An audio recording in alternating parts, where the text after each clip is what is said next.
Agile, évidemment. Un plan stratégique, c'est l'expression d'une feuille de route qui permet à une organisation d'atteindre un cap à suivre, avec un horizon défini. Évidemment, un plan stratégique doit rester agile, puisqu'on ne peut pas anticiper toutes les évolutions qui interviennent. Il y a des opportunités à saisir, des crises qu'il va falloir surmonter. L'essentiel, c'est d'être agile tout au long du projet, d'avoir des clauses de rendez-vous réguliers pour justement prendre du recul sur ce qui a été fait et sur ce qu'il reste à faire.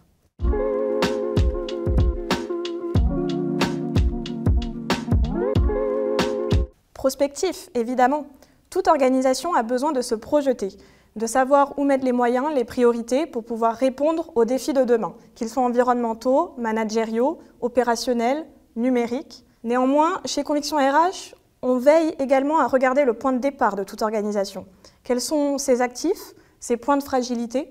L'objectif n'est pas de repartir de zéro, mais de valoriser l'existant pour pouvoir justement tirer les leçons du passé et anticiper les enjeux de demain.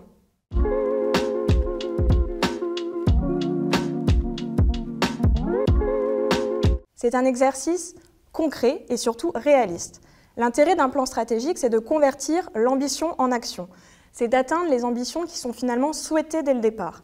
Donc il faut raisonner directement en action, en projet, jalonner dans le temps et mettre en place des processus de pilotage et d'évaluation dès le début du projet pour pouvoir garantir sa réussite.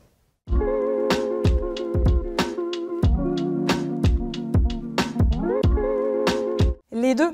J'interviens principalement auprès des acteurs publics. Mes interlocuteurs privilégiés sont donc des directeurs généraux, l'encadrement, mais aussi les équipes sur le terrain, voire les politiques qui ont une vision panoramique du projet et de l'organisation. Chez Conviction RH, nous sommes convaincus qu'un plan stratégique doit être construit collectivement. Les collaborateurs doivent se reconnaître dans la démarche puisque c'est eux qui mettront en œuvre les actions et le projet.